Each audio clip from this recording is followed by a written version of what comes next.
Imaginemos un pequeño corte, aparentemente inofensivo. Sin embargo, en cuestión de horas, el tejido comienza a morir, la piel se vuelve negra y aparece un olor fétido. Lo que aparentemente parecía un simple corte, ahora complica la vida del paciente. El responsable, un enemigo silencioso y letal llamado Clostridium perfringens. Buenas tardes a todos, somos el grupo D y a continuación vamos a presentar a Clostridium perfringens, una bacteria anaerobia capaz de causar una de las infecciones más devastadoras, la gangrena gaseosa. A lo largo de la exposición vamos a explorar sus características, su impacto clínico y sus mecanismos que hacen de esta un patógeno altamente agresivo. Ahora que conocemos la importancia de este microorganismo, hablemos sobre sus principales características. Clostridium perfringens es una bacteria del dominio Bacteria que pertenece al filo Firmicutes y a la familia Clostrididae. Es un bacilo gram positivo de gran tamaño e inmóvil, y algo interesante de este patógeno es que, a diferencia de otros patógenos, no forma cápsula. Sin embargo, es capaz de producir esporas que son resistentes en condiciones desfavorables. Este microorganismo se dice que es anaerobio estricto, lo cual significa que es capaz, en realidad no es capaz de producir en presencia de oxígeno.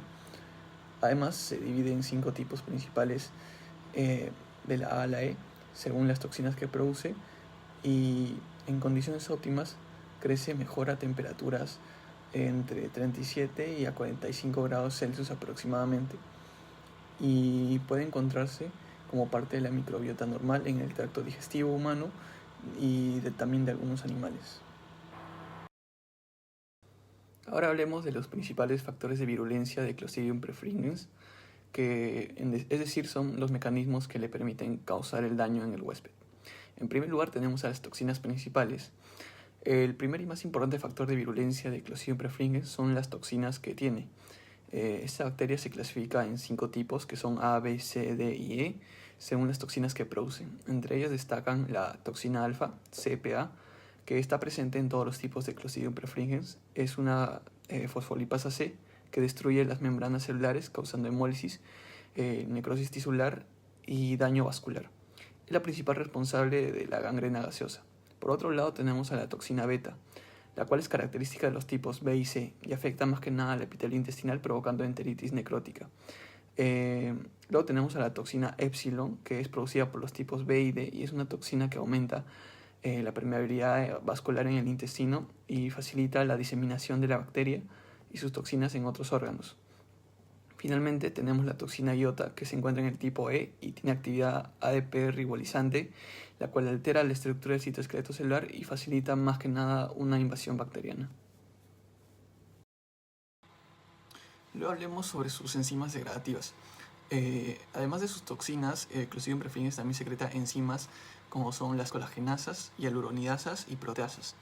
Estas tienen la función de degradar los tejidos conectivos y de esta forma facilitar la diseminación de la bacteria en el cuerpo. Esto contribuye a la rápida progresión de infecciones como la gangrena gaseosa.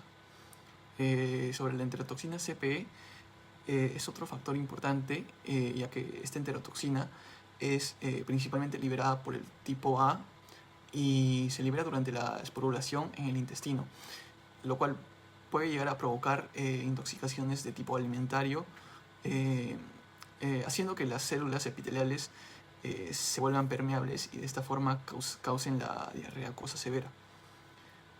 Sobre los biofilms, sabemos que esta bacteria es capaz de formarlos, y estos actúan como estructuras multicelulares que le permiten adherirse a superficies y resistir tratamientos antimicrobianos, lo cual dificulta su eliminación en ambientes hospitalarios y en la propia industria alimentaria.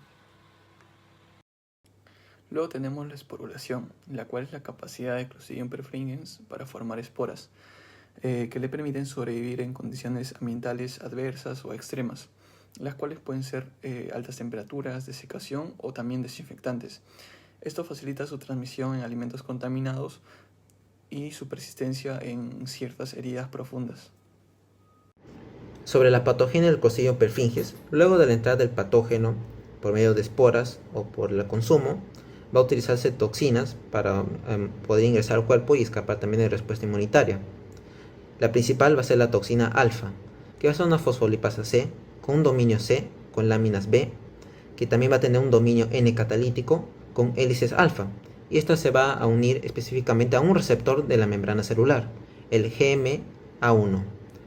Luego de ingresar específicamente a esa, va a ocasionar la hidrólisis de la fosfatidilcolina y de la esfingomielina, produciendo ceramida y diacilglicerol, que junto con el receptor de tropomiosina quinasa A van a activar lo que sería la cascata de la señalización de la interleucina 8, el llamado de neutrófilos.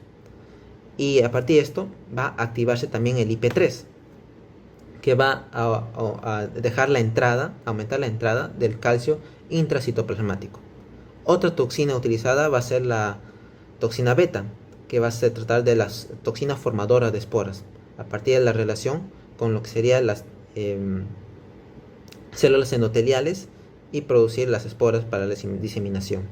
También está la toxina epsilon, que se va a tratar de una protoxina iniciada a partir de la tripsina, que va a aumentar la permeabilidad celular. Otra toxina va a ser la toxina, la iota, que va a utilizarse justamente para la patogenia, para poder aumentar la permeabilidad celular y utilizar dos proteínas principales que van a tratar de la alfa y de la beta, que la iota alfa se va a unir a un receptor de la superficie de la célula y luego se va a asociar con la iota alfa. Entonces, luego de esto, va a aumentar lo que sería la permeabilidad celular y ocasiona también lo que sería diarrea. El Clostridium perfringens, como tiene una alta capacidad de duplicación y también es anaerobia total, va a utilizarse de biofilms también para aumentarse la resistencia a lo que sería antibióticos también. Y a partir de la toxina alfa, que es la más importante, va a hacer que el bloqueo del factor estimulante de la granulopoiesis y también del receptor TUL, de la producción de las citoquinas inflamatorias del receptor TUL, lo que va a ocasionar la inhibición de los neutrófilos a partir del factor estimulante de la granulopoiesis. Entonces va a poder escapar de lo que sería la respuesta inmune innata y también va a disminuir la concentración de oxígeno en el organismo. Y también utiliza de otras enzimas que van a utilizarse en la actividad necrosante como hemolicinas, adeneasas, proteasas y aluronidasas, neurodomininidasas para poder ayudar también en la patogenia de la bacteria. Sobre la respuesta adaptativa del Clostridium perfringens, ya que los granulocitos, los neutrófilos, basófilos o sinófilos han sido inhibidos, ya que hay un bloqueo del factor estimulante de la granulopoiesis, se necesita utilizar los macrófagos y activos para hacer una célula presentadora de antígenos, utilizar esa célula a través de recoger la información por el receptor TUL2 y 4, agarrar la información del patógeno y con el estímulo de un interferón tipo 1 enviar el mensaje de la información a un linfocito T nuevo, un linfocito T naive, junto con el estímulo de la interleucina 12 y de la 23 que van a ayudar a la diferenciación del linfocito T y que van a formar también el linfocito TH1. Y el TH1 va a poder enviar la información a un linfocito B, que va a través de la transducción de señal por el CD28 con otros coestimuladores como el CD80 y 86, formar ya un linfocito B de memoria y también con la ayuda de la interleucina 10 y la 6 formar anticuerpos ya específicos. Y también con el reclutamiento de células inflamatorias con la interleucina 6 y la 9 para ir hasta el lugar de la inflamación. Bueno, yo les hablaré sobre la epidemiología del Clostridium perfringens, una bacteria, como dijo mi compañero, anaerobia responsable de diversas infecciones, incluyendo la gangrena gaseosa e intoxicaciones alimentarias. Su impacto de por sí varía según el acceso a tratamientos médicos y las condiciones sanitarias de cada país, ¿no? Primero, como vemos en el PPT, está la epidemiología mundial. En este cuadro, Costa Rica llegó a realizar, bueno, el Hospital San Juan de Dios llegó a realizar sus estudios donde analizaron especies de bacterias anaerobias, incluyendo el Clostridium perfringens, y a partir de diversas muestras, esta bacteria pues se llega a ver desde el 2014 hasta el 2018, obviamente indicando su presencia y en el entorno hospitalario, pues, ¿no? Y la importancia de su vigilancia. Después tendríamos Estados Unidos. En Estados Unidos la incidencia de infecciones por Clostridium perfringens es baja, con aproximadamente de 1.000 a 3.000 casos anuales. Sin embargo, en pacientes inmunocomprometidos, la mortalidad puede alcanzar hasta el 77%, lo que de por sí demostraría la gravedad de la bacteria en poblaciones vulnerables, ¿no? En India podemos ver que se han reportado brotes también asociados a cirugías, heridas mal curadas, y en muchas regiones la tasa de mortalidad vendría a superar el 50%, especialmente en áreas que no tienen acceso a antibióticos, ¿no? Y el oxígeno hiperbárico, que vendría a ser un tratamiento clave para esta gangrena gaseosa. Después, en África, un estudio de los hospitales de Uganda y Nigeria revelaron que la gangrena gaseosa es una complicación frecuente con personas que por sí sufren bastantes accidentes de tránsito o lesiones industriales trabajando. En estos casos, la mortalidad varía entre los 40 y 60%, reflejando de por sí la falta de acceso a tratamientos adecuados. Y en América Latina, como un ejemplo muy grande, llegué a ver que en Brasil los hospitales rurales han sido, bueno, reportados por casos de gangrena gaseosa relacionados con cirugías mal manejadas y accidentes en el ámbito agrícola. La falta de por sí de infraestructura médica en algunas regiones de por sí sigue siendo un desafío para el tratamiento de estas bacterias, de estas infecciones. En la epidemiología nacional, en Perú, más que nada podemos ver en presencia de alimentos. En el Perú, como dije, ya se han realizado estudios sobre la presencia del Clostridium perfringens en alimentos, y un análisis en hamburguesas en distintos mercados de Trujillo mostró que el 95% de las muestras artesanales estaban contaminadas, mientras que las industriales presentaban menos riesgo. Esto evidencia de por sí la importancia del control sanitario en la producción tanto y en la manipulación de alimentos, ¿no? En general, en los casos de gangrena en todo el Perú, aunque no existen estadísticas detalladas, estudios regionales indican que la incidencia de gangrena gaseosa es mayor, mucho mayor, en zonas rurales y en trabajadores que están expuestos a accidentes como la agricultura, la minería, y esto de por sí sugiere la necesidad de mejorar tanto en la atención médica en estas áreas, ¿no? Bueno, ahora le vamos a hablar acerca de nuestro casito clínico. En este caso vamos a describir a un paciente masculino de 64 años con antecedentes de diabetes mellitus tipo 2, también portador de prótesis, lo que esto vendría a sugerir un mayor riesgo de infecciones y complicaciones inflamatorias graves. Los síntomas iniciales van a ser: presenta dolor intenso en la cadera izquierda y leve durante un mes. La evolución progresiva del cuadro indica una posible infección de tejidos profundos. Al tercer día de la hospitalización, este paciente desarrolla síntomas sistémicos graves, que vendrían a ser malestar general, taquicardia, sudoración profusa, hipotensión marcada, sugiere un shock séptico, falla multiorgánica con acidosis metabólica, falla renal aguda, coagulopatía y plaquetopenia. También hay un fallo hemodinámico. Estos signos, sugieren una infección grave y diseminada, posiblemente fasciitis necrosante o mionecrosis infecciosa.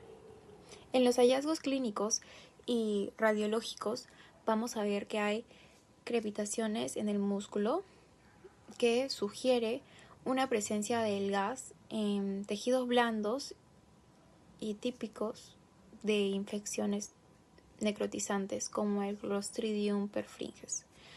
En las imágenes que vemos ahí, estas confirman gas en los músculos, lo que vendría a apoyar el diagnóstico de infección necrotizante. Ahora vamos a hablar del tratamiento. El tratamiento vendría a ser un soporte hemodinámico intensivo con noradrenalina y el suero debido al fallo circulatorio, antibióticos de amplio espectro, que vendría a ser el meropenem y el linezolid, sí, para cubrir todas estas infecciones bacterianas severas. En los hallazgos intraoperatorios, piel y tejido subcutáneo inicialmente vendrían a estar normales, pero en los planos profundos se observan los tejidos desvitalizados, decolorados, su fascia sin tensión, el edema serohemorrágico, sin pus, lo que esto vendría a sugerir un proceso infeccioso ya grave y muy profundo. También hay necrosis muscular en la musculatura proximal del muslo. Bueno, al final, en el pronóstico, la combinación del shock séptico, la falla multiorgánica y las infecciones necrotizantes indica un cuadro muy grave con alto riesgo de mortalidad. A pesar de todo este tratamiento intensivo que se le llevó a dar al paciente, este fallece por una falla multiorgánica. En conclusión, este caso clínico es muy representativo de una infección necrotizante severa, posiblemente una mionecrosis infecciosa o fasciitis necrosante. En un paciente inmunocomprometido, como al comienzo dije, este paciente tenía diabetes mellitus tipo 2 y la rápida progresión a shock séptico y falla multiorgánica resalta la letalidad de estas infecciones y la importancia del diagnóstico y tratamiento temprano que se le tendría que dar. Pruebas de diagnóstico. Tenemos tanto presuntivas como confirmatorias. En las pruebas presuntivas tenemos a la tinción Gram y una evaluación clínica. En la tinción Gram vamos a tener como resultado lo que son las Gram positivas con bacilos rectangulares grandes, como se puede observar en la imagen. Ya tenemos en evaluación clínica como síntomas de un dolor intenso, edema, ampollas y una crepitación en el tejido. En pruebas de confirmatorias vamos a tener la prueba de Nagler, en la cual lo que pasa es que se va a referir a detectar la toxina alfa, mientras que la lecitinasa en agar y yema de huevo, lo que va a haber una degradación de la lecitinasa, y esta degradación va a hacer de que las colonias estén opacas. En la degradación vas a observar unas colonias opacas como se muestra en la imagen.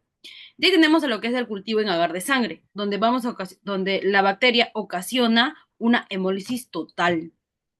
Y por último tenemos lo que es la PCR, que netamente va a identificar la identidad de la bacteria mediante factores como por ejemplo la toxina alfa para poder darnos un diagnóstico confirmatorio.